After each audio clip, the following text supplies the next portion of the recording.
call to order this meeting of the Carson Area Metropolitan Planning Organization for April 8th, 2020. Could I get a roll call, please? Chairperson Kimbrough. Vice Chair Stedfield. Here. Member Bagwell. Member Bonkowski. Member Erb. Member Hastings. Member McQuarrie. Hastings is here. Yeah. Oh, there it goes. You heard him say here. It's kind of delayed. Yeah, there's a delay. Member McQuarrie. Ex officio Member Rosenberg. Oh, he is? Yeah, he just popped So a up. quorum's present then. Okay, item 2, agenda maintenance or management notice. Are there any changes to the agenda? No, Mr. Vice Chair. Item 3, disclosures. Any member of the CAMPO have any disclosures? Nope. Public comment. We have no public. Or do we? And nobody wrote in any public comments? Sandra's here too. There is no public comment at this time. Okay. Sandra's on She is, okay. Okay, approval of minutes. Any discussion on the minutes from the March 11th, 2020 CAMPO meeting? Any corrections? I'll make a motion to approve the minutes of the Carson Area Metropolitan Planning Organization for March 11th, 2020 as presented. Second. All in favor? Aye. Aye. Opposed? Motion carries. All right. Public meeting item 6A for possible action. Discussion of possible action regarding a formal amendment to campus federal fiscal year FFY 2018-2021 transportation improvement program to add 2 projects. Dirk. Thank you. So the formal tip amendment will program 2 funding sources commonly used for Jump Around Carson's bus services. Yeah, this is Chaz. I'm sorry to butt in here, but Greg is muted, and so is, we can't hear you if we're online. Testing. I have my mic on, Chaz. Can't hear me? Chaz? Yeah. Chaz, anybody else? Can anybody else hear me? Sandra? I can hear you. This is Bob Hastings. I can hear you on the phone. Now we can't. Yes, I can hear you now. They can hear you. It Oh, says they can hear you. Okay. Chaz, can you still not hear me? I can hear you now. Okay. I guess I have to eat the mic. How's that? Okay, so Dirk, go ahead. Thank you. So item 6A, again, Dirk Waring for the record. This item is for a formal tip amendment. That's going to program 2 funding sources, which we'll be using for Jump Around Carson's bus services. A formal tip amendment is required if you're adding a project or if you're making a significant change to the scope or cost of an existing project. So the 2 projects being added, the first project involves FTA, Federal Fiscal Year 2020, 5307 apportionment funding for Jump Around Carson's operating, preventative maintenance, and capital projects. The total amount being programmed is about $2.3 million. The local match required is $998,000, which is about a 43% local match. The second project involves FTA Federal Fiscal Year 2019, 5310 apportionment grant funding for capitalized operating. The total amount being programmed is $179,000 with a local match of $35,000, which equates to a 20% local match. That concludes my comments, and I'm happy to answer any questions. Any questions? I just have one, and maybe not necessarily a question, but more as I tried to track the amendments and the order. So I noticed that in the documentation on the amendments that we're doing, which are fine, it lists the document as 20-09, but I cannot find anything in here that references it as 2009. So I was just wondering if where we put formal, on the front cover, you put formal amendment being presented for approval 4/8/2020, should that be -2009 to tie documents in, or is there another piece that I'm not seeing that shows me I just can't Yeah. see each amendment. No, that makes a lot of sense. The 20-09 is actually, it's a number from NDOT's E-STIP platform, and it's not always, it goes in logical sequence. But we can start putting that as a note on the front page of the tip, and I think that'd be very helpful, so we'll be happy to do that. Thank you, because I just tried to tie out a couple of things, and when I got all the math to work, though, I couldn't find, I thought, oh, that one was administrative, and so it took me a minute to figure out that it's because some of them you could do administratively, so if you could just tie that out for me on, like you said, we could just add that on this, and then in the future, that would be wonderful. Thank you. Any other questions or comments? Okay, I'll bring that back for public comment. We have no public. Any other discussion? Do I have a motion? I move to approve the formal amendment as presented. Okay, we have a And motion and a second. All in favor, say aye. aye. Aye. All those, Aye. I guess the motion carries. Okay. Okay, item 6B.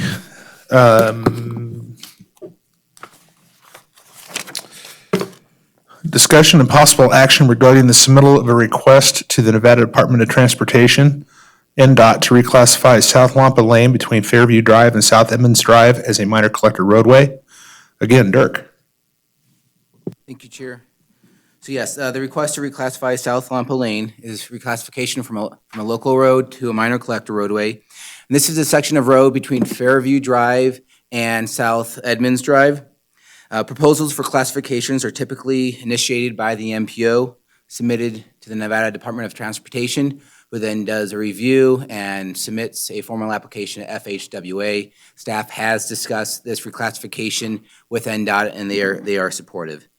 South Lampa Lane is currently functioning the way we see it as a minor collector roadway, mainly due to its proximity to the I-580 ramps that are accessed via Fairview Drive. And for reference, traffic counts were collected on South Lampa Drive in 2019, and they had a daily volume of about 2,100. And in comparison, we recently reclassified Cochise Street. That had a volume of 1,600, so for comparison. If approved, the reclassification of South Lampa Lane will support future right-of-way dedications and will allow the road to be eligible for certain federal funds. That concludes my comments. I'm happy to answer any questions. Questions? This section of South Lampa Lane has no curb gutter or sidewalk. So are there any requirements for improvements by reclassifying the road? There is no requirement from a functional class. That requirement would more come from the city, and if we wanted to treat that roadway as an urban roadway or keep it as a rural. And that decision doesn't have to be made today, but having that classification come from the FHWA does not dictate that you need curb or gutter. So can you tell me, is there a norm at which you look on the classification of the road for the average vehicles per day? It might not be an exact science, but is it at 1,500 we begin looking at? What's the threshold that makes you even examine it? So why did this road come to your attention? I guess that's There's multiple factors, and I can't recite the volume, but there are guidelines, and a lot of the guidelines aren't a perfect match for Carson City just because the functional classification spans all the way up to your big cities like Reno, Chicago, New York. So the volumes don't always match for us. But one thing that we do look at is access. So for example, the folks using Lampa Lane aren't primarily from the budding land uses. It's being used as a way to convey traffic from one point to another point. And so that's kind of one of the characteristics that we use on whether or not it's appropriate to reclassify from a local to a collector roadway. If I may, typically about 2,000 ADT will kick into the collector. Okay. So, That's what I'm saying, is there kind of a, yeah, it's kind of the rule of thumb, about 2,000. then it's not local traffic anymore, is what you're saying. Right. There's 200 households in the area, so. It is. It's just a shortcut. Right. Are there any other questions? All right, call back for public comment. No public?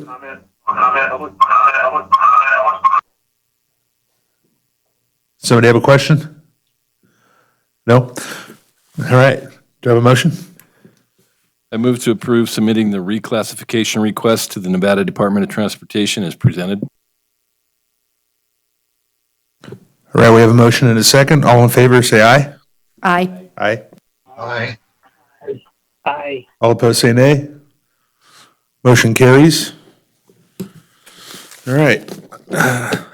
Item 6C, presentation and discussion on the development of CAMPO's 2050 Regional Transportation Plan. Yeah. Again, that's Dirk. Thank you, Chair. Staff wanted to have this item just to present kind of the initial start of the Carson Area Metropolitan Planning Organization's 2050 Regional Transportation Plan. So what is the Regional Transportation Plan? It's a long-term planning document. It analyzes the regional transportation network. It identifies current and future needs, and ensures that the planning process addresses the 3 C's, which is continuing, cooperative, and comprehensive planning. The plan will analyze the entire CAMPO area. So this is a map. The red line denotes the CAMPO boundary. So essentially you have the northern part of Douglas County, you have a western portion of Lyon County, and then you encompass all of Carson City except for the small area that's up by Lake Tahoe, which is under the Tahoe Regional Planning Agency's MPO boundary. So the plan must have a minimum of a 20-year horizon. It must forecast demand on the transportation system. And the way that we do this is through use of our travel demand model, which we've already started updating it. So we're updating the residential population as well as employment with the best data that's available. We develop long and short range strategies to improve performance.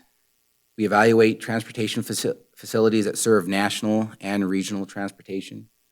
We propose improvements with cost estimates, which allows us to develop a financially constrained implementation plan. We discuss environmental mitigation strategies as they are related to transportation impact. And we also plan for multimodal transportation. So this is kind of a graphic of the planning process, but essentially, you start with your goals and your objectives, which is what we're here to do today. We develop performance measures to help us gauge success. Then moving down on the flow chart, we develop strategies and investment priorities to meet our goals. And moving down to the bottom left-hand corner, we develop an implementation plan with the resources that we have. And then moving to the right bottom-hand corner, we evaluate and monitor the efforts throughout the plan to see if we need to make changes. So a little background, in 2016, the CAMPO board approved the 2040 RTP, the Regional Transportation Plan. The adopted goals for that plan were to increase the safety of the transportation system for all users, to maintain a sustainable regional transportation system, to increase the mobility and reliability of the transportation system for all users, to maintain and develop a multimodal transportation system that supports economic vitality, and to provide an integrated transportation system. The 2040 RTP goals were developed to align with federal transportation goals and to meet local and regional needs. At the present time, staff is recommending maintaining the same goals for the 2050 RTP, which will align with the federal and state goals. And when I say state goals, I'm referring to NDOT's One Nevada plan. And then also we create consistency between plans, which I think is beneficial. This is an overview of the schedule that staff has laid out. So today, April 8th, is our kickoff meeting to kind of get input on the goals. And then in April and May, we have a short survey that will be coming out soon. We're in the process of development, but the survey is similar to the 2040 RTP survey. And the purpose of this survey is to help identify regional transportation concerns and priorities. June 10th, staff plans to present funding scenarios along with a draft list of projects to the CAMPO board and public. And then July 7th, CAMPO staff plans to present a draft of the 2050 RTP and open up a 30-day public comment period. And then on September 9th, staff plans to present a final draft of the 2050 RTP to the CAMPO board. So that concludes my comments for the most part. Staff would like to solicit comments from the board as it relates to the goals or any part of the regional transportation plan. So that concludes my comments. I'm happy to answer any questions. Thank you, Dirk. Any questions? So one of my questions is when I look at these as just overall goals, it doesn't help me understand the hierarchy of the goal or the hierarchy of the system in general. So some of the questions that I get a lot of times from the public is, how did you determine why would you shrink the road is a great example. And I say, well, because of traffic counts and because we want to be more safe for the pedestrians. But they say, I don't understand. The traffic flow is immensely inhibited by this. So how do we, in the plan, make a decision on what the hierarchy is? Should it be moving traffic or creating a multimodal? How do you weigh the two, or do we weight them in the plan at all? Yeah, and that's a great question, and it's a hard question because a lot of times it's a balancing act. If we wanted to maximize capacity, we would have ways of doing that. If we wanted to maximize safety, we would have ways of doing that, and sometimes those ways conflict. And so by having a list of goals that address different facets of the transportation network, I think it forces staff to continually try and find that balance, which is sometimes hard to find. So I don't know about, and as you do know, as we move forward with the list of projects, one of the things that we will be doing and presenting to you is how we rank these projects. And the way that we will be ranking projects will be along the lines of these goals, whether they be safety or efficiency or mobility. If I can dive in just a little bit deeper. So I can look at a road and say, that is our most highly traffic corridor in Carson City, right? We might say coming from Dayton to Carson City is by far the most traffic flow that we have. So would we say in that case that traffic flow takes precedence because it's so heavy? I wouldn't necessarily look to one of these other goals because moving the traffic would override, because it has a trip meter, right? It says that 25,000 vehicles, we need to make this our priority. I guess that's what I was kind of looking for, is a comment that we recognize that not all roads are necessarily, am I gonna recommend that pedestrians walk across this intersection that's so heavily trafficked? And that's what I'm really after. No, I hear your comment, and one thing that we did address in the 2040 RTP as it relates to complete streets, and I think what you're getting at is that all streets aren't intended or should be complete streets. And one of the ways that we handled that in the 2040 RTP was to say, hey, complete street is kind of a toolbox of treatments, and all of them might not be appropriate for all roads, and so I don't have a perfect answer, but I can definitely take your comments and feed them into the plan. Thank you very much. I just think it's important when we're speaking out with the public that they understand their feedback and comments on these is important. Is there certain roads you think we should add a complete street to? Is there certain roads you think we shouldn't? Instead of it just being a big toolbox that we're really moving to the most appropriate use, and maybe it is road by road, but it's just a discussion point that I think the public doesn't understand, that many of these decisions really in what we're doing, even though this board or another board might be deciding today on a contract, the actual decision was made 10 years ago on what was going to happen with a road, that the planning is a long time. It's not something that happens when the contract is before us. And I think that it's a very difficult task for the public to understand that it's really years and years of planning before you're executing something on a major roadway. So anything we can do to help them know that, again, this is the plan for 2050. So what's the horizon and where are we going for our future? So thank you.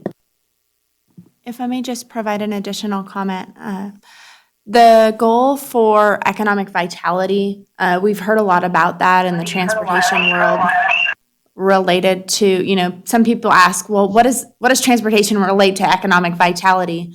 And a lot of that has to do with access improvements. And there's a lot of research that's been done that says if you improve access, not just for cars, but for all modes, you increase the variety of trips that are taken. You provide opportunity for new trips, for new stop-by trips where people may otherwise have driven through the corridor without even stopping to look or stopping to explore. And so having that economic vitality goal in there sort of provides an opportunity to help us step back and take another look and say, what is the goal for this specific corridor, and helps those local jurisdictions make those priorities.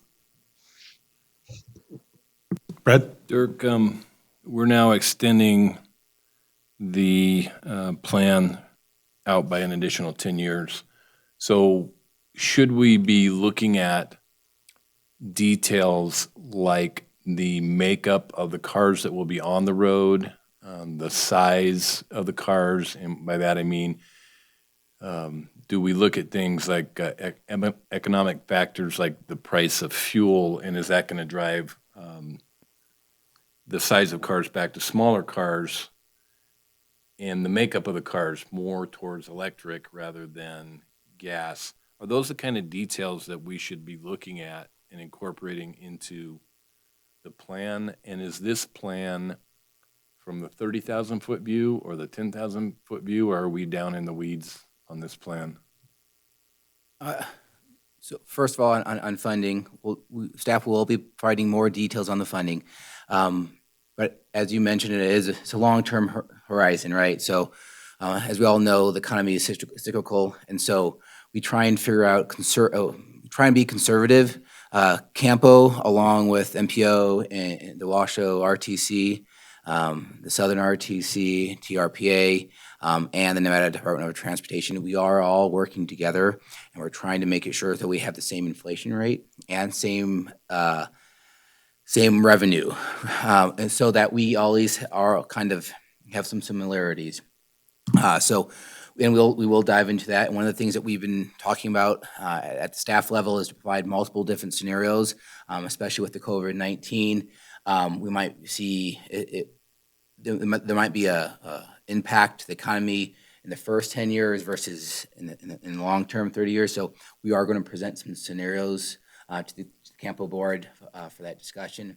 And then regarding your comment on the 10, 20, and 30,000 foot level, it does a little bit of both. And I would say that your first 10 years is definitely down closer in the weeds, maybe at the 10,000 foot level. And the farther that you get in the plan, you're at the higher level, just because things can change. With regards to technology, we definitely talk about it, and we try and prepare the conversation on the transportation network moving forward, we try and encourage that conversation and those discussions to take place, and we use the regional transportation plan as a way to raise that awareness. In the 2040 plan, we did talk about technology, whether it was autonomous vehicles, so we do talk about it, and some of the stuff that's more that staff is unsure of is definitely more probably at the 30,000 foot versus.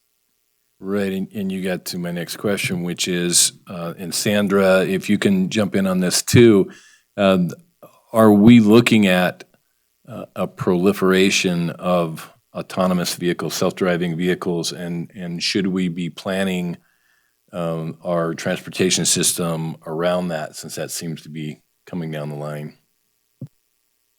If Sandra wants to jump in afterwards, staff is definitely monitoring that situation, and it's one of those things that you want to keep an eye on. But when you look at some of the experts, whether it's Tesla or Toyota, all the experts, a lot of them have different projections on what's going to happen and how the autonomous vehicle is going to kind of come into all the the local communities and the regional communities and affect us. So, from a staff perspective, it's one of those things that we keep an eye on, we keep on looking at, but there's definitely not a clear verdict. But we definitely we don't want to not talk about it. So we will be talking about it for sure. I'll jump in there. Any other questions? Oh, You guys hear me? Yeah, can you speak up, Sandra? Okay, sure. I'll see if I can get this closer. Yeah, I would concur with Dirk. It's something that needs to be considered. There's not a whole lot. It's difficult to project right now what technology is going to do. It's changing, every day. In terms of autonomous vehicles, what a lot of the planning community is saying is it doesn't actually change demand that much. The same trips are still going to be occurring, maybe more trips, but the need for people going to certain places or the design of the highway system, things like that actually don't change that much with autonomous vehicles. The technologies that will probably change what we do more so have to do with shared mobility, micro mobility, those types of things. So it's all things that you have to consider in these plans, but it's difficult to model any of that.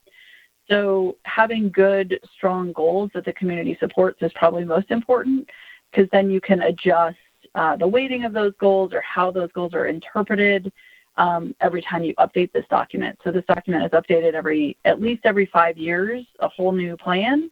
But as you know, this entity does amendments throughout the years too, to change as funding changes or priorities change. But again, having those good solid goals gives you that foundation where you have some consistency, but also that flexibility to adjust as needed.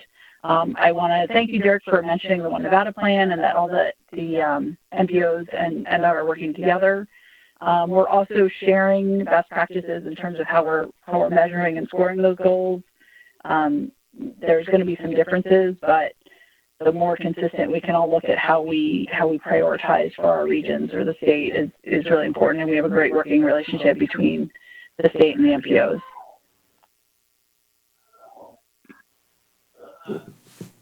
I did have one question for you, having to do with the survey.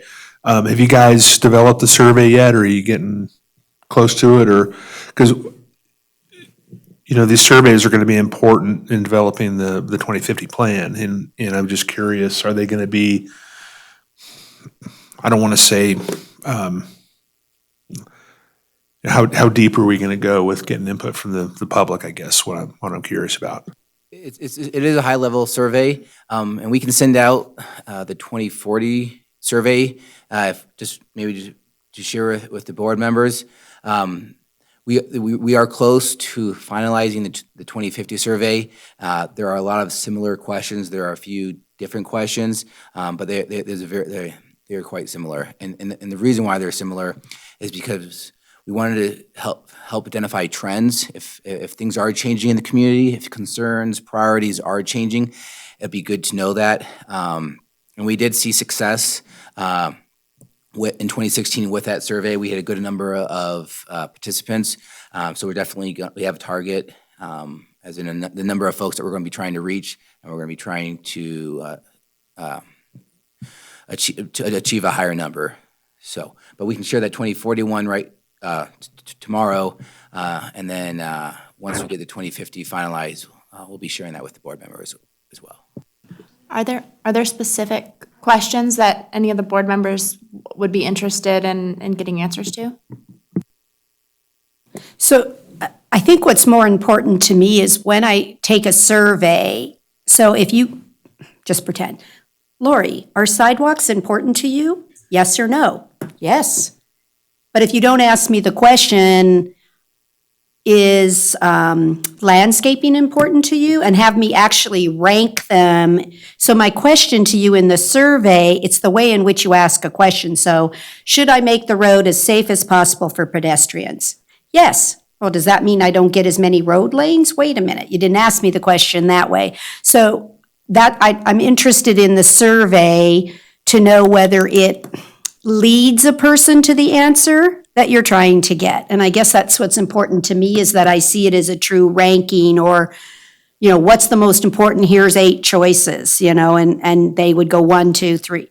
I find those more telling than just something that leads me to a yes. So I guess that's what I'm interested in, understanding what the public in the CAMPO area really finds of the highest importance to the lowest importance, if I could say that. That's a great comment, and staff did discuss that. And as we were looking for questions, we made sure to stay away from those absolute questions. So for example, one of our questions is, hey, here, you have $100. How would you like to allocate your resources?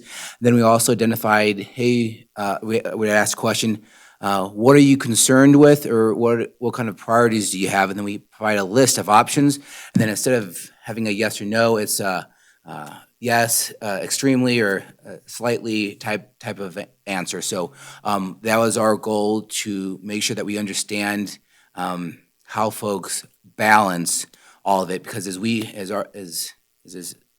part of staff and as elected officials, the hard part is balancing. And so we designed the survey to help us and guide us into the future with those.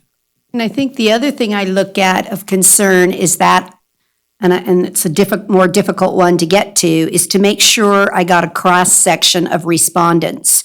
So if I get 115 responses and all of them came back, yes, I want more bike paths, and I find out, well, that was great, but that's because it came from 115 bike enthusiasts. And so I don't know how you make sure you get a cross-section of the community completing the surveys.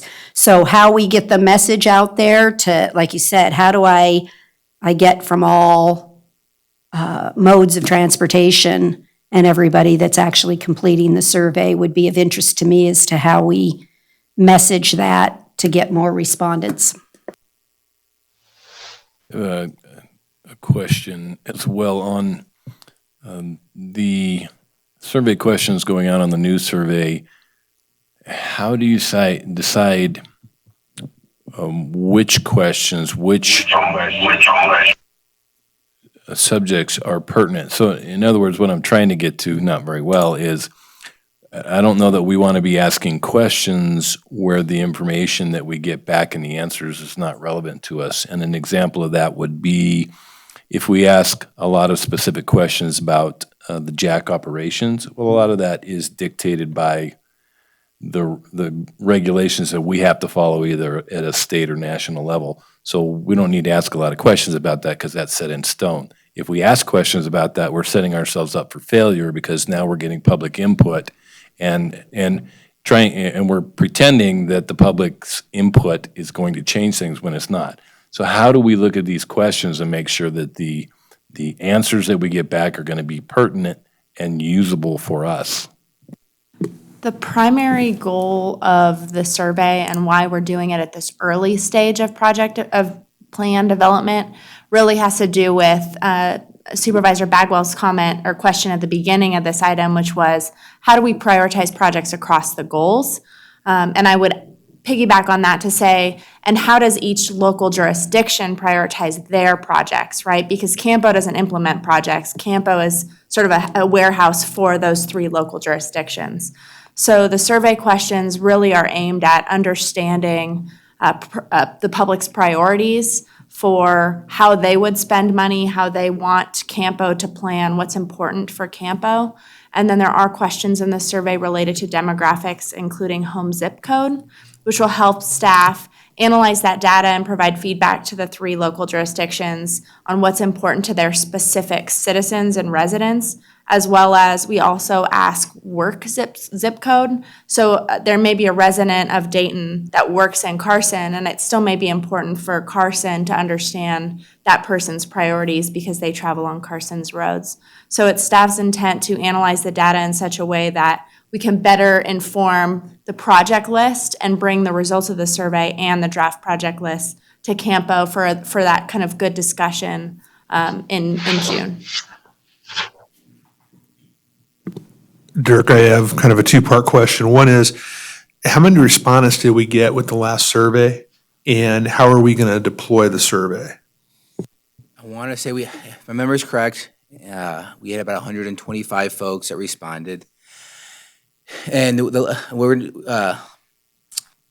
last time we publicized the survey, we used Carson Now, used Nevada Appeal, we used Facebook, and we'll be doing similar Carson Now, Nevada Appeal, Facebook, and we'll be exploring more options. But our goal is to get we send it out to staff too. So Douglas County staff, Lyon County, Carson City staff.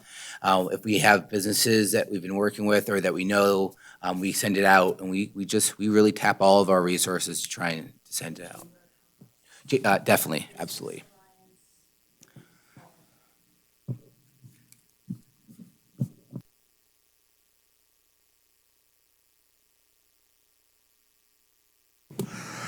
Even at 150, that's a pretty low sample. It's a very low sample. It is low, and a good example that I have is Washington, D.C. was working on their regional transportation plan, and they had 300 people to show up. And so it's when you compare Carson City to a metropolitan area of that size, you don't get everybody, but we definitely try and pass it out, and we try and make the survey short and sweet, so folks, so it's not too encumbering on folks. Is there a way for us to capture the people that have signed up through Carson Connect so that we can use that database to send out the survey to? That's a great idea. We do have that database. Okay. That's a great idea, Brad. Those are engaged people that are already using a city resource to report issues, so they probably would love to work on a survey. Good suggestion. And I'll send it out everywhere too if you send me the link. I've got 1,200 database. Brad's got a ton. We can send it out. So here's your chance. Anybody call in, have a question for Dirk? This is Sandra. I was just going to add, yeah, I think all of us can help promote the survey through various different channels. We try and encourage everyone to fill out surveys for all of our MPOs as well as us. And it's tough to get responses, but it's, I think, up to all of us to help get as many responses as we can. All right, anybody else? Hey, Greg, this is Mark. Yep. Hey, I just want to chime in about the complete streets commitment that we need to keep in the background at all times, and the safety.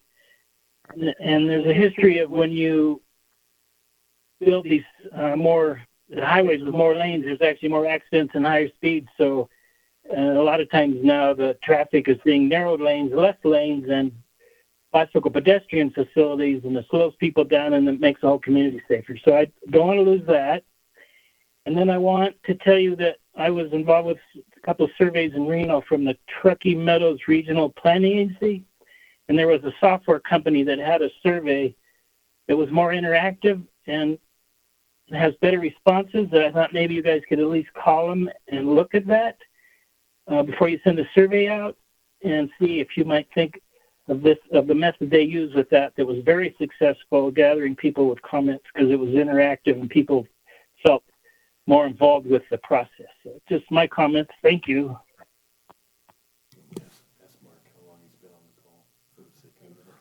Oh, Mark, how long have you been on the phone? All night. Oh, okay. So tomorrow we can mark it. Since it began, I said I was here, but she moved on to the next name pretty fast. So.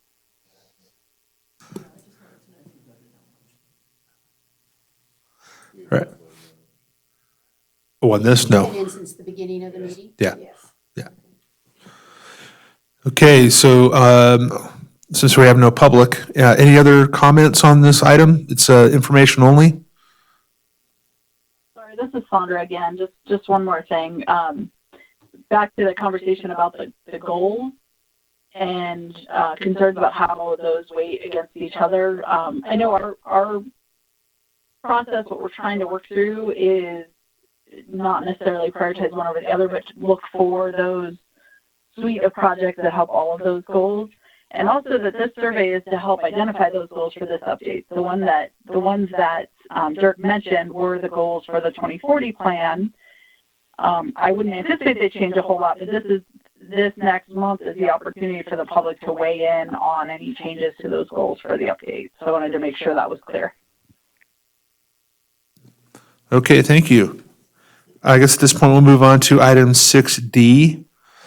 This is discussion and possible action regarding 2 Transportation Alternatives Program TAP grant applications to the Nevada Department of Transportation for discretionary grant funding for the Carson City Multi-Use Path Rehabilitation and Connection Infrastructure Project for approximately $1.64 million, and for the Western Nevada Safe Routes to Schools Non-Infrastructure Project for approximately $885,925, and authorizing the CAMPO chair to sign a letter in support of the grant applications. Lucia. Thank you, Mr. Vice Chair. Lucia Maloney, Transportation Manager. Carson City RTC staff are preparing 2 grant applications for this year's Transportation Alternative Program funding cycle to be submitted to NDOT by May 1st.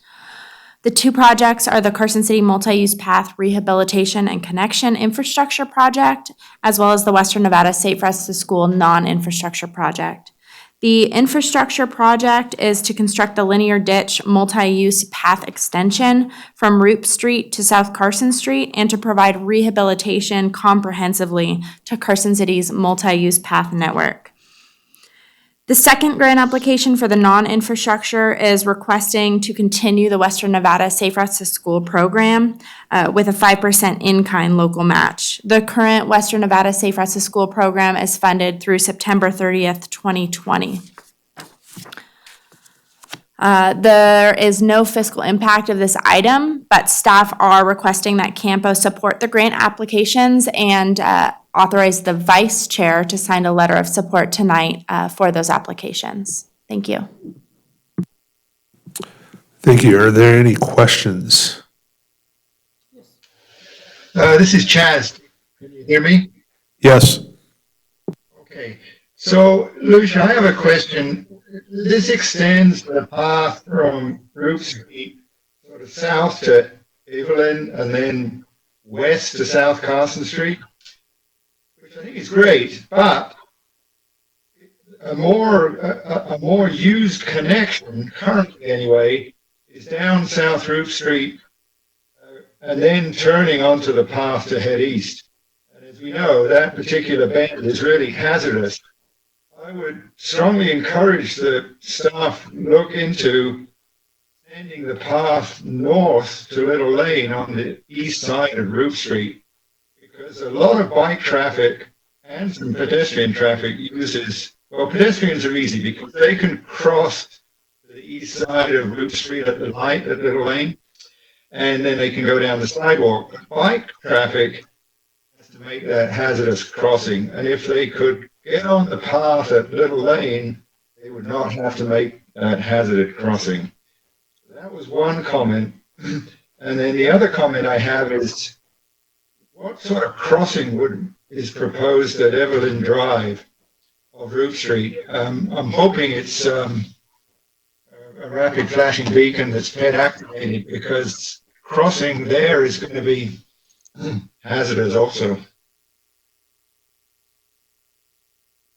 That's my comment. Thank you, Chaz. Those are great comments. The connection across Roop through the south side of the DMV lot has been a project that's been requested by CAMPO board members and others, I think, for years. So that's why that alignment was selected by staff for this project. We are aware, though, of the needs for additional network connectivity where Stewart hits 5th Street and where Roop hits 5th Street and across at Little. And so we're not forgetting about that. That's just, this was the alignment that has been kind of first in the queue. That said, the crossing at Evelyn is something that our engineering staff are still looking at. The project hasn't been designed yet because the project is yet unfunded, but That's being worked through as part of the grant application. Your comment on an RRFB is well received, and it very well may be included in the application. To follow up then, you have a grant number, 1.64 million, so you must have done enough design to come up with that number, surely. Yes, that's correct.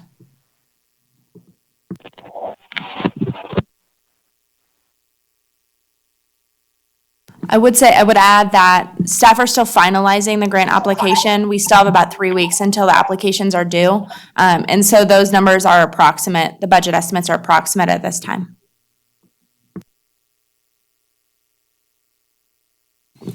Are there any other questions? So my question is in the match. So we have the money right now that's in the bank. It's not money that we're looking for receipts to be coming in?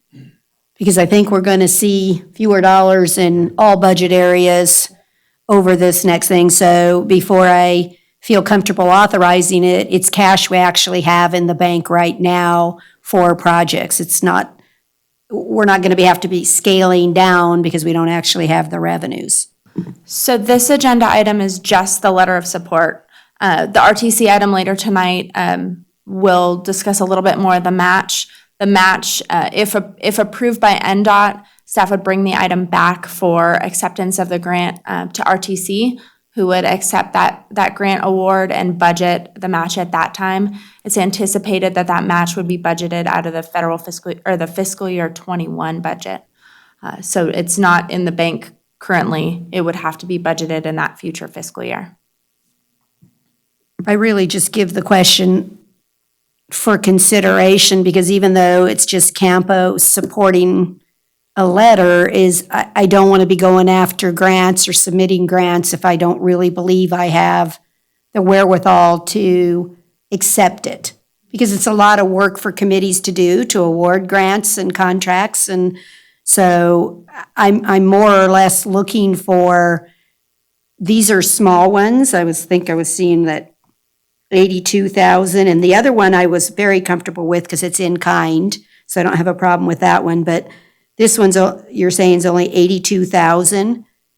That's correct. This grant is fantastic in that it's a 95-5 match, and considering that the Carson City multi-use path network, the separated path network, we had anticipated several years ago using the recreational trails program to help us support maintenance and ongoing maintenance of our multi-use paths. That program has essentially dried up. They're no longer awarding, it seems, to public agencies. So the last round, Public Works didn't even apply. So this project specifically is looking to rehab all of those paths, and staff feel that on the list of priorities with deferred maintenance, if we could cover it all at once, be very efficient with this small local match, it would be up there to use some of our fiscal year 21 money on that. Okay, thank you. I would guess that on a 95% grant that we're always going to prioritize that type of revenue so that we can leverage it, and we're always going to end up budgeting that money. That would be my guess. I can't imagine that we would turn down 95% money.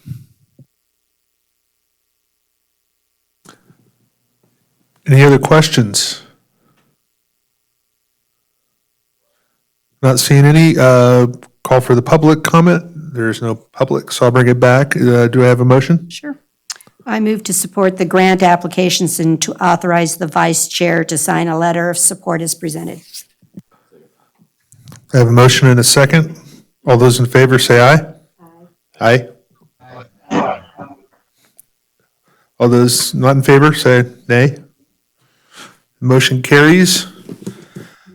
Item 7, board comments. No comments here. Chaz? No comments. Sandra?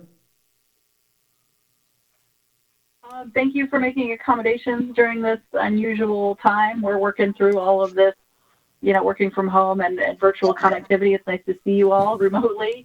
And I was just going to mention that, in line with the RTP update, we're working on our One Nevada implementation. Our overall plan set the foundation and framework, and we're really kind of getting into the details of things like prioritization and weighting. And so we're working pretty heavily on that right now, and hoping to use a more robust process for our SIP update later this year. And I'd be happy to have someone come give a presentation maybe in the next few months, preferably when we're all back together. But I think the alignment of the MPOs and the state DOT is something to be really proud of in Nevada, and so we'd be happy to share what we're doing and how that aligns with what CAMPO is doing.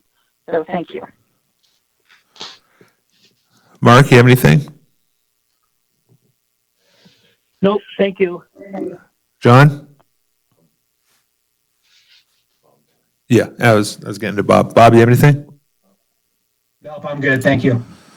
All right, so the next meeting of CAMPO is tentatively scheduled for 4:30 on Wednesday, May 13th, 2020, in the Sierra Room right here. I mentioned that as we make our way through the COVID-19 thing, that we'll figure out if we're going to do this again next month or not. And I'll just go for public comment one last time. And we have no public.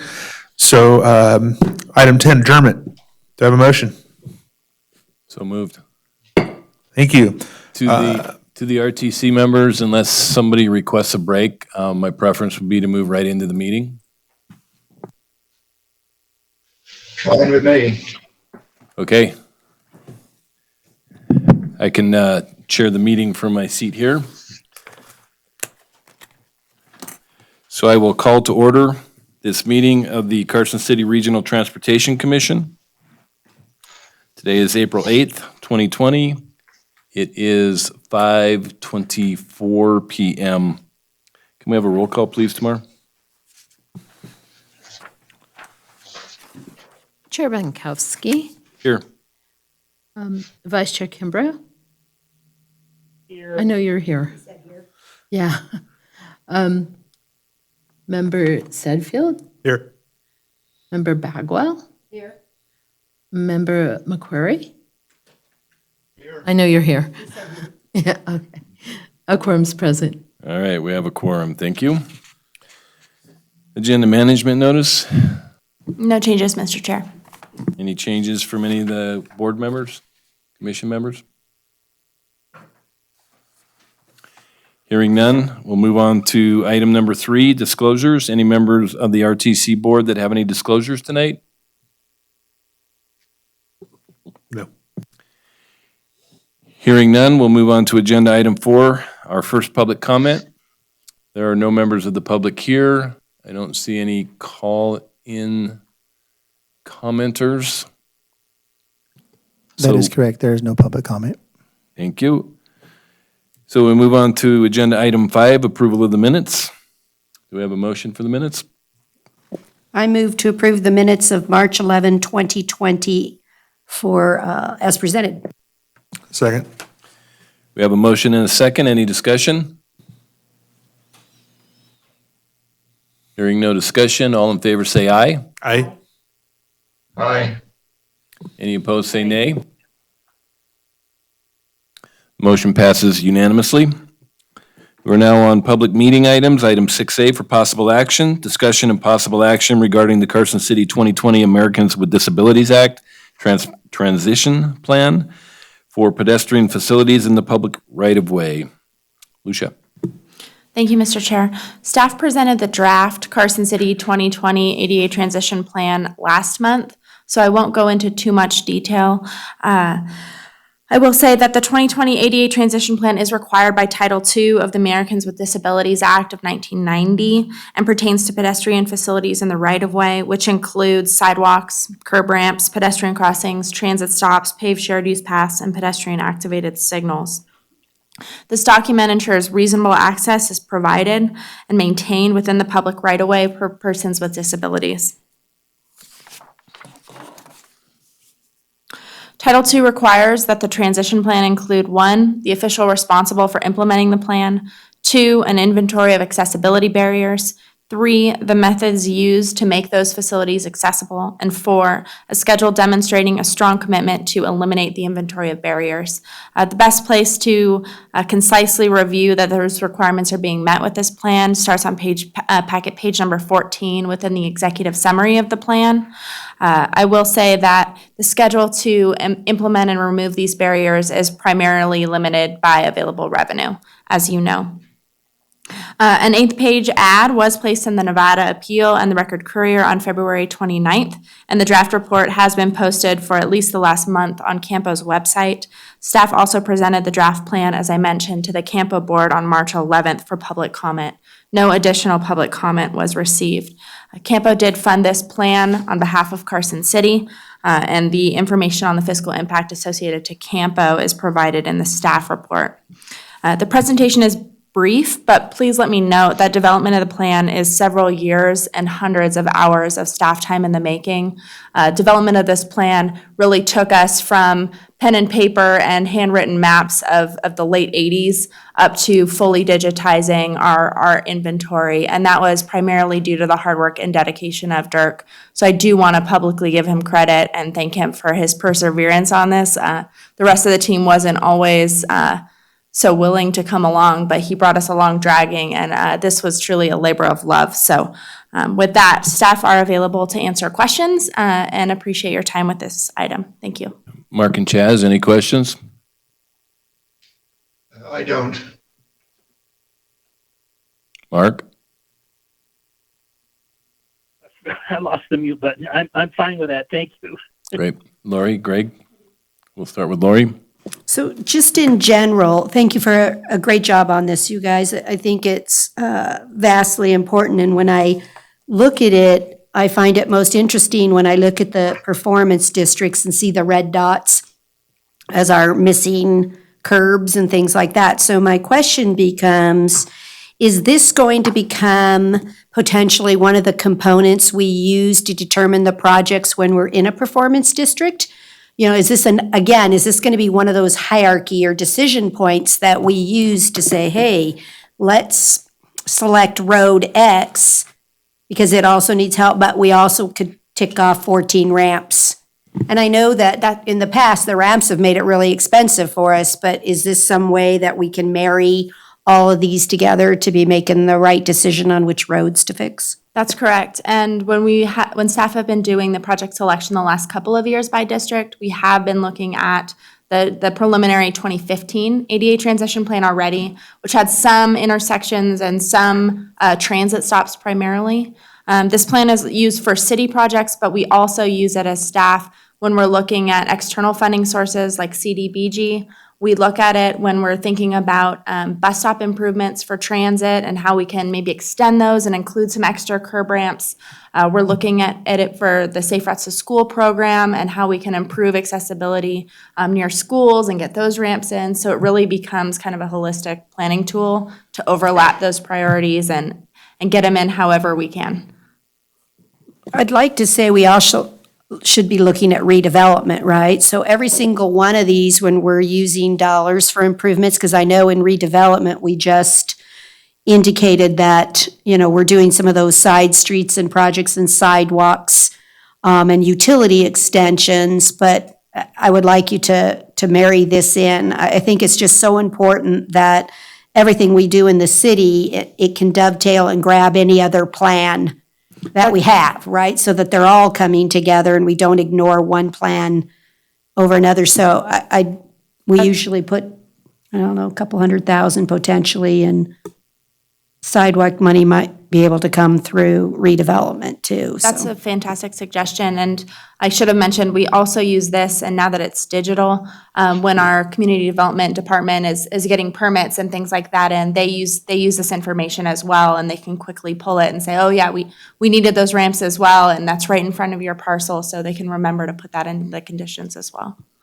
I think that was one of the most important things we were talking about in redevelopment, is what happens is we're doing a good job in community development grabbing that and saying, oh, you have to do this improvement. Well, then it makes the project cost prohibitive because now they need to update a road that's around the corner from them or something like that. So Again, I would like you to work with community development to find out if we have projects that aren't really going forward because of a condition, and we can then look in the redevelopment to say, hey, maybe we need to up the dollar amount. Honestly, I can't remember off the top of my head what we just approved in the sidewalk utility line in redevelopment, but we have some money that will be freeing up over this next couple of years, and I'd like to see us, again, make this plan work in that endeavor too. So just a suggestion. Thank you.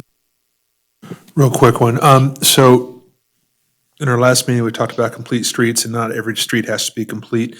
Now, my question, Dirk, is your inventory of missing ramps. That's regardless of whether we think they need to be there. They're just not there, right? The way that we, But we're not making an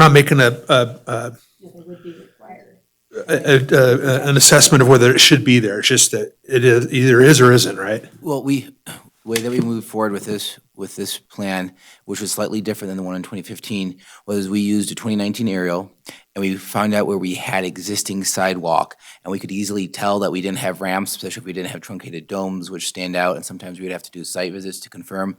But essentially, we wanted to find out where we had existing sidewalk to find out we had missing, versus in the 2015 plan, they identified corridors that might need sidewalk. And so you not only are you adding a sidewalk, but you would need a ramp. So this plan took a slightly different approach, and we worked with our existing sidewalks. Thanks for the clarification. Any additional questions?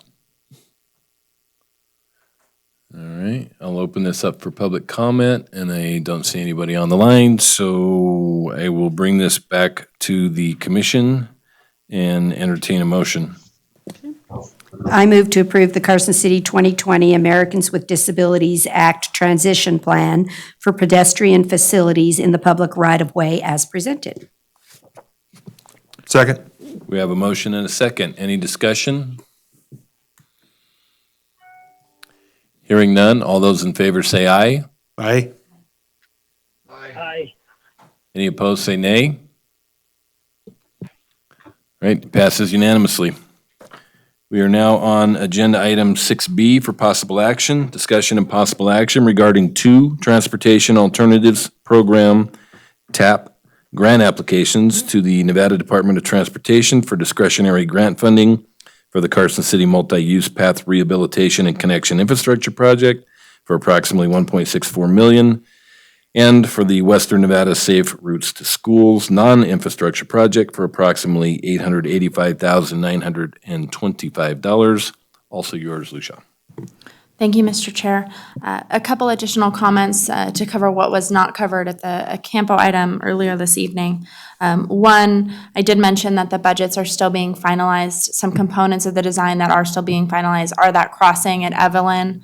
And I apologize, I don't have more detail this evening on that. I will also note that staff are also still finalizing the personnel costs and the benefit costs associated with the Safe Routes to School grant application. So it's anticipated that the actual submittal number may be higher than this amount. So please consider that when you take action this evening. I'm happy to answer any additional questions. I did want to say that the budgets would be budgeted in the future fiscal year should they be approved by NDOT. And the Safe Routes to School is an in-kind match, as we have done with the current program. The way that's calculated is the portion of electricity and utilities and administrative time to process reimbursement requests on behalf of the grant done by Public Works staff, and that's used for the match, and we are always overmatched for that program. So with that, I'm happy to answer any additional questions. Thank you. So in the previous meeting for CAMPO, Commissioner McQuarrie had inquired about the design of the crossing on Evelyn, and the answer is that it's not fully designed yet. I assume that means that Commissioner McQuarrie can provide input to our engineers during this time. Absolutely. As part of the final design. Absolutely. Our traffic engineer, I believe he's listening in tonight. We're still finalizing that, and I appreciate that comment, and that's something we'll take into consideration, and if it's warranted, we'll include it in the project. Excuse me. Any questions on the phone for Mark and Chaz? This is Chaz. I mean, I asked a question and I think I heard Lucia say that there will be a lot of consideration put to an RRFB at that crossing, which I think would almost certainly be what we would want there, but we'll leave that up to staff's recommendation. Thank you, Chaz. Mark, you have any comments or questions? No, I'm fine, thank you. Greg? I have a really quick one. I'm assuming that the South Carson Street project is, we don't have to do anything special there to accommodate this? In other words, the improvements that we're going to be putting in, we're not going to have to rip anything out to make this work? That's correct. This project would be designed to meet that new infrastructure without any change to the South Carson infrastructure. Very good. So Lucia, this is just approving the submission of the grant. There'll be, by the time you finalize the grant application, then you'll have the numbers kind of fine-tuned, and we will be looking at that upon award, for acceptance of the award, correct? That's correct. Okay, so then we would have a better design and the final numbers at that time. Yes.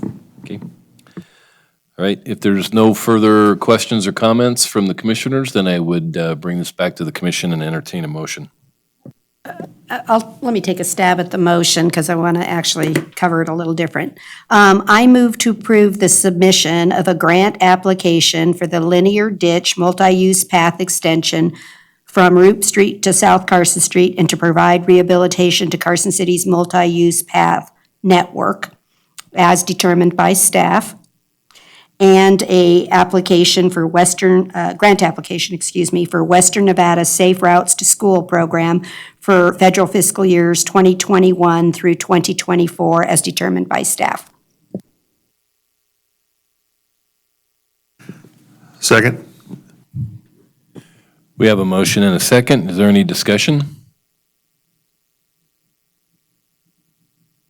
Hearing none, all in favor say aye. Aye. Aye. Aye. Aye. Any opposed say nay. Passes unanimously. Thank you. And we are now on agenda item 7, internal communications and administrative matters, non-action items. We will start with item 7A, transportation manager's report. Lucia? Thank you, Mr. Chair. It is a strange time, and uncertainty has triggered stress, levels of fear, a wide spread of emotions. Yet despite that, our team has been exceptionally resilient, and so I wanted to report on that and take a moment to do so. Staff are dedicated. They're calling and asking, what can I do? How can I help? What does the city need? And it's given us time to take pause and feel gratitude for our staff. I know there's been times I've been almost overwhelmed with gratitude for our staff. Gratitude for our Jack Transit team, both the drivers, the facility maintenance staff, the fleet maintenance staff, the warehouse supervisor, other staff that have helped with cleaning supplies. Our Jack Transit team has come together and continued to operate transit. We've met pull-out every single day, and we have not reduced service at all. So we continue to serve our community, and especially those community members who need us the most. There's immense amount of gratitude for our planning staff, who even right now are at home listening in, working on planning studies and initiatives, and thinking about upcoming challenges, including what does this mean for travel demand, and what does this mean for the gas tax that funds our program. Gratitude for our crewmen and our fleet maintenance staff who have been out there repairing roads, responding to concerns by citizens, keeping our vehicles and our equipment running night and day. They've been doing an incredible job.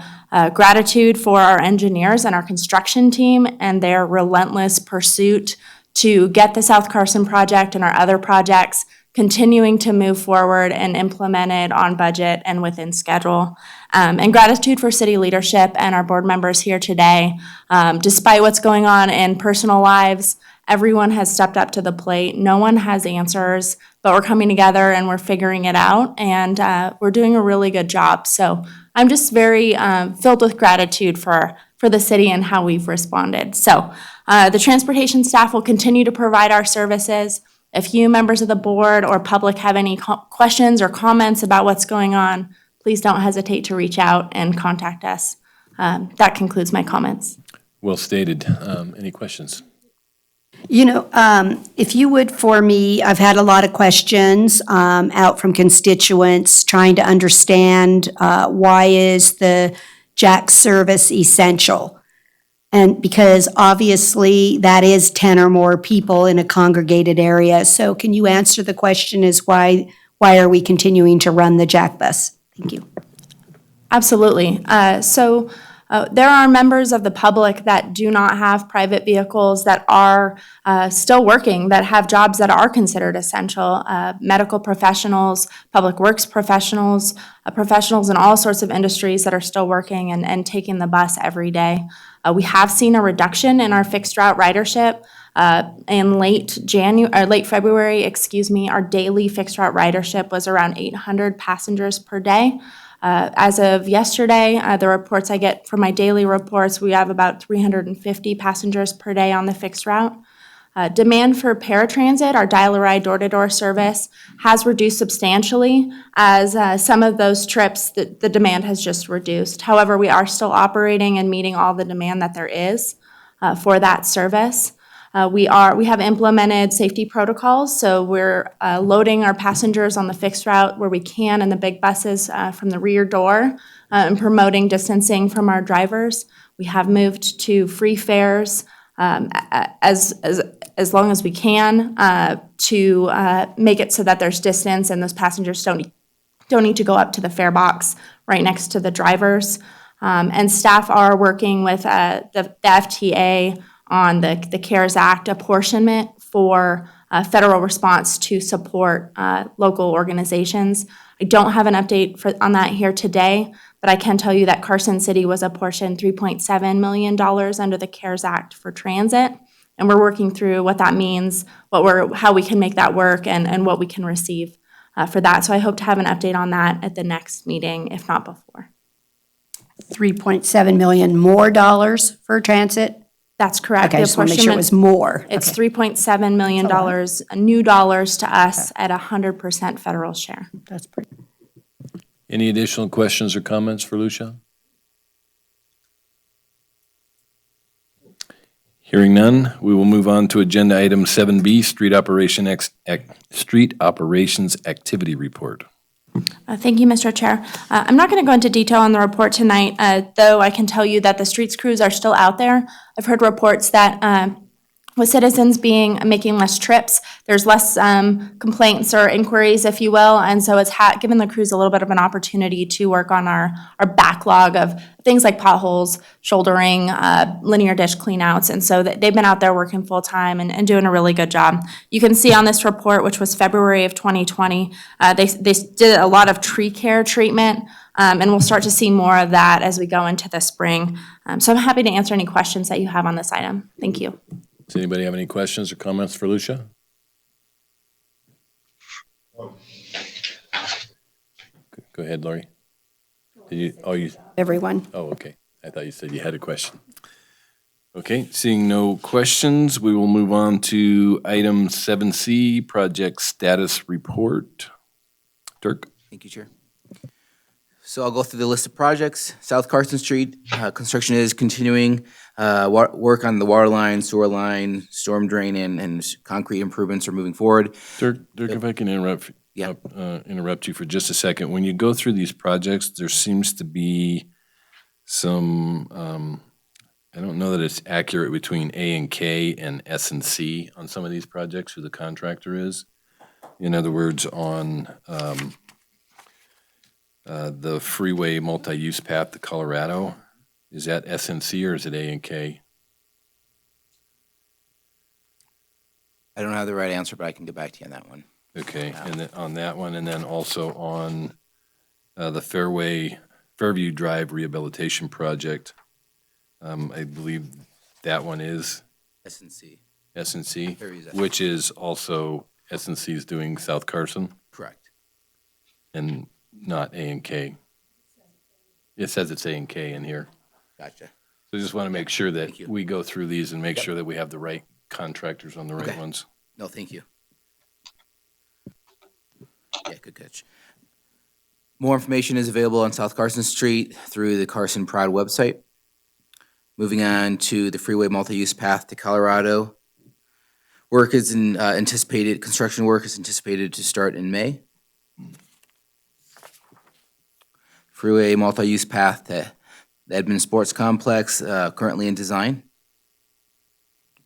The CDBG College Parkway Improvements Project has been completed and staff is working on the final invoice. District 1 street lighting project is complete. This project will be removed from the project status report. Kings Canyon Trailhead improvements. Staff is anticipating revised 70% design plans in early April. We were promised last Monday, we still haven't received it. So we have been talking to staff at Central Federal Lands and they've just been delayed because of the COVID-19. But once we get those revised 70% plans, we will bring them before the RTC as well as the Open Space and Parks Committees. Roop Street Rehabilitation Project. This project is currently in design. The Fairview Drive Rehabilitation Project. We had a construction kickoff meeting with SNC. Arizona pipeline work is wrapping up. Once it concludes, SNC will be working it into their work with South Carson Street. The Airport Road Utility Replacement Project. The construction kickoff meeting has taken place. Staff is working with the contractor on just the phasing of the construction since it has the ability to impact folks more so here than others. District 2 Winnie Lane Pavement Preservation Project is currently in design. District 2 Roop Street Pavement Preservation Project. The project has been advertised and the bid opening is expected for April 14th. District 2 Russell Way Pavement Preservation Project. This project has been advertised as well.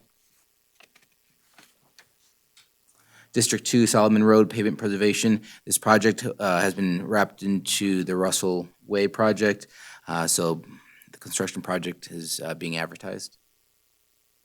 District 2 North Ridge Drive Reconstruction Project. This project is in design and staff is working on an agreement for construction with the Nevada Department of Transportation. District 2 Long Street. This project is in design. And then District 2 Telegraph Pavement Reconstruction Project. Design has started and we are anticipating 30% design plans, or 30% design plans are in review. Concludes my comments. I'm happy to answer any questions. Greg? I'm just curious, going back to, say, not that one, Roop Street. So we have a design completion date of July of 20 and a construction start of March of 21. Is that just basically because of the construction season or funding or what? This is the Roop Street Rehabilitation Project. Yeah, I'm just curious between the lag between the completion of the design and the start of construction, which looks to be about 9 months. Yeah, it just has to do with making sure you meet temperatures. So if we don't have enough time to meet temperatures, and a lot of times later in the season, you advertise, your bids aren't that good. So what we like to do is complete design in the summer, then we'll put the project out to bid in the fall where we get good prices, and then the construction can start in the following spring. So it's just more of a kind of strategy. Okay, fair enough. So are we seeing the South Carson Street, is that going faster than anticipated because of reduced traffic? I was just wondering if we were seeing some, I'm looking for our bright lining out of this terrible times, but. I'm sorry. No, there is, when I spoke with the construction manager, work is progressing, and issues that normally would arise due to traffic aren't there. However, for example, OSHA is out there and they are citing construction workers for the social distancing. So that's one of the things that we've heard. So there's probably some efficiencies being gained on transportation, but then there might be some others with regards to social distancing. Sometimes you need four hands to complete something. I so. was gonna say, so how do they balance, like, you need three guys to pick up this pipe versus you can't have three guys closer than 6 feet apart? That seems silly to me. And I drove by Fairview, and there's some folks within 6. And so they're doing the best they can. I think, and a lot of them are wearing protective gear as needed. And so it's just one of those things that they're working through. But I think the message here is that construction is progressing. So. And if I could dovetail into her question, what kind of feedback have we been getting from the public on the construction down there? I've driven through there a couple of times, and the lane shifting seems to be happening quite often, and so on and so forth. So I'm just curious, how is the public responding to this construction so far? I haven't heard too many negative comments. I think staff took a lot of time to think through the closures and the lane shifting and working with S&C on that. I think one of our objectives with that was to be consistent and predictable with the lane shifting, to set it up, and we weren't changing it every day. It was predictable, and we're optimistic that predictability will play in our favor and be well received by the public as it progresses. Yeah, the only one issue I had is I had to take my truck in to get the oil changed, and it's at the Dodge dealer, and so they're on that frontage road. Well, what they did is they made the frontage road going from north to south, and I didn't see any signage, so I go into the access just south, and I'm like, I'm going anyway, because it was only just like right there, but I didn't see any, wayfinding on that necessarily. So that's the only thing I noticed, and it's not necessarily a complaint, just an observation. I'll pass that on. That's helpful. Thank you. I had a question too on people where you've blocked off the left-hand turn lane, but you have a left-hand turn green light and the other side is completely marked. So should you put up a sign that, again, make the left-hand turn, and it doesn't have to be, you just need a regular green light, not a left-hand turn green light? Because I saw people just And which intersection was that sitting at? there. So that's up kind of right by where he was talking. So it would be, it's not there anymore. They just are tearing it down, the old Jack in the Box. So what is that, Kuntz area? Oh, okay. Yeah, I'll so have to take a people look. were stacking there because they're like, oh, wait a minute, I'm not in the left-hand lane, but can I turn without a left-hand green turn signal? So just a couple little signage helps would transition that better. Chaz or Mark, any questions or comments? None from me. Is it final comment time? No. This is just on the Okay. project status report. No comment then. Okay, then we will. Then we'll move on to board comments. Again, Chaz or Mark, any board comments? This is Mark. I'm a little slow, so I really want to thank Lucia for bringing up the staff's incredible attitude about getting the job done still. And the construction industry, as we all know, has not been stopped, and it puts them out there in danger. And I'm sure some of them go home wondering at night with their kids and their wives. So good job, Lucia. Keep it up front, and every chance you get, let people know that how hard these people are working to make things normal as we can. Thank you. This is Chaz, and I would just echo what Mark said. I really appreciate the effort the city's been putting in on all departments and roles in keeping things moving forward. That's all I have. Lori, Greg? No comments. All right, thank you, Mark and Chaz. We will move on to agenda item 9. The next meeting is scheduled for after the CAMPO meeting on May 13th, right here in this very room, at least for us. Everybody else can call in. And then final public comment. And we have, I see no public comment. okay. Then we will move on to, hey, Mark, did you have a final comment other than what you just said about Lucia and the staff? No, I just was late. I was Okay. 2 clicks late. Is All right, I wanted to make sure I didn't adjourn the meeting before you got to say what you wanted to say. Okay, if nobody has any further business, then this meeting is adjourned. Thank you all for participating.